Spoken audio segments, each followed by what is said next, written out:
Not in some dramatic, obvious way. No, it's subtle. So subtle you've convinced yourself it's normal. Maybe it's that coworker who always forgets their wallet. That friend who only calls when they need something. That family member who guilt trips you into saying yes. But here's what's really happening. You're paying a tax. An invisible tax, every single day. The nice person tax. And 500 years ago, one man saw this coming. Niccolo Machiavelli, history's most misunderstood genius, wrote the playbook for people like you. People tired of being used. People ready to flip the script. Today, you learn what they never wanted you to know. Part 1. Machiavelli's bitter medicine. Stand up right now, I'm serious. Stand up and say out loud, my time has value. Did you do it? Or did you worry someone might hear you? That hesitation, that split second of embarrassment, that's exactly what Machiavelli predicted. He wrote, men are so simple and so ready to obey present necessities. Translation? Most people are sheep, programmed to comply. Let me tell you about Jessica, software engineer. Brilliant, the kind who arrives first, leaves last. When her team needed someone to work Christmas Eve, guess who volunteered? But when credit was being distributed for the project she led, guess whose name got forgotten? Last month, Jessica's colleague Tyler got promoted. Tyler, who left early every Friday. Tyler, who said, that's not my job, at least once a week. Tyler, who understood Machiavelli's first law, it is better to be feared than loved, if you cannot be both. Tyler wasn't feared because he was mean. He was feared because he had boundaries, because his no meant no, because he was unpredictable in his generosity and predictable in his self-interest. Here's the Machiavellian truth. Stanford's Graduate School of Business tracked 10,000 careers over 20 years. The finding? Agreeable people earn 18% less than disagreeable ones. The nice ones? They're 64% more likely to remain in entry-level positions. Machiavelli saw this pattern 500 years ago. He called it the fatal generosity of weak princes. Type one word in the comments describing the last time someone took advantage of your kindness. I'll bet 90% of you wrote, yesterday. Part 2, Why Machiavelli Became Evil, the cover-up. Here's what your history teacher didn't tell you. Machiavelli wasn't evil. He was honest. Too honest. So honest that powerful people had to demonize him. Why? Because he exposed the game. He wrote, everyone sees what you appear to be. Few experience what you really are. Think about that. Your boss who preaches family values while laying off hundreds. That friend who posts about kindness while gossiping behind your back. They're all playing Machiavelli's game. You're the only one who doesn't know the rules. The Machiavellian paradox. The people who call Machiavelli evil are the ones using his tactics. They just don't want you to learn them. The lion cannot protect himself from traps, and the fox cannot defend himself from wolves. Machiavelli. You've been taught to be a lamb in a world full of lions and foxes. No wonder you're exhausted. Part 3. The Machiavellian audit. This will sting. You're not just nice, you're strategically stupid. Harsh? Let Machiavelli explain. The vulgar crowd is always taken by appearances, and the world consists chiefly of the vulgar. You're performing niceness for an audience that's not even watching. They're too busy taking what you're giving. Screenshot this Machiavellian truth and share it if it hits home. Your availability announces your expendability.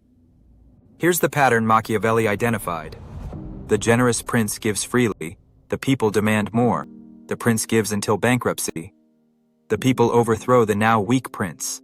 They install someone stronger. Sound familiar? Replace prince with you and people with everyone in your life. Part 4.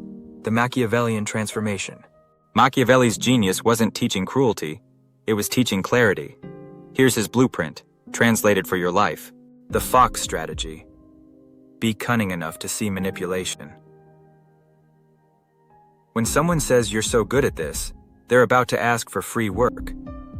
When they say, I knew I could count on you, they've already taken you for granted. When they say, just this once, they mean just like every other time. The lion strategy. Be powerful enough to set boundaries. That doesn't align with my priorities. Translation, no. I'll need to evaluate the mutual benefit. Translation, what's in it for me? My schedule doesn't accommodate that. Translation, I value my time more. Case study, the Machiavellian manager. Sarah used to work 70-hour weeks, covering for everyone. Then she read The Prince. Her new approach? Strategic unavailability, office hours only. Calculated generosity, helped only high-visibility projects. Manufactured scarcity, made her expertise seem rare. Result? Promoted twice in 18 months. Her secret? She stopped being loved by everyone and started being respected by the right people. Part 5. The Machiavellian Price, and why it's worth it. Machiavelli warned, "He who becomes a prince through the favor of the people should always keep on good terms with them. But he who becomes a prince by the aid of nobles against the will of the people must, above all things, seek to win the people over." Translation: when you change, the parasites will revolt. They'll say, "You've changed." Yes, that's the point. You're selfish now. No, I'm strategic. I liked the old you. Of course you did. The old me was useful. Machiavelli's response: men are so false that a prince who breaks his word when it suits him will always find others ready to be deceived. Let them be deceived by someone else's niceness. You have an empire to build. Part 6. Your Machiavellian moment. Within 24 hours, you'll face your test. Someone will ask for your time, energy, or expertise. For free. As always. Machiavelli's advice? The wise man does at once what the fool does finally. Don't deliberate. Don't feel guilty. Apply the Machiavellian formula. Does this serve my interests? Will saying yes increase my power or drain it? Am I being strategic or just nice? The Machiavelli challenge. When that moment comes, respond with strategic thinking, not emotional reaction. Post your victory with #Machiavellian moment, because as Machiavelli wrote, all courses of action are risky, so prudence is not in avoiding danger, but calculating risk and acting decisively. The Machiavellian conclusion. Machiavelli's final lesson wasn't about being evil. It was about being effective. I'm not interested in preserving the status quo. I want to overthrow it. You have two futures. The sheep's future, forever grazing in others' fields, forever wondering why the grass is greener everywhere else, forever being sheared for others' warmth. The prince's future, building your own kingdom, where generosity is a choice, not an obligation, where respect is given, not begged for, where you lead instead of serve. Machiavelli didn't write The Prince for actual princes. He wrote it for people like you, intelligent enough to see the game, brave enough to play it. Your throne awaits, but first you must abdicate your position as everyone's servant. Remember Machiavelli's most dangerous truth? Never attempt to win by force what can be won by deception. The greatest deception? Convincing you that being nice equals being good. The nice person dies today. The Machiavellian strategist is born. Your next lesson awaits. Machiavelli's 7 power laws for the modern world, including the exact psychological tactics to make anyone respect your boundaries instantly. Subscribe now. Machiavelli is waiting.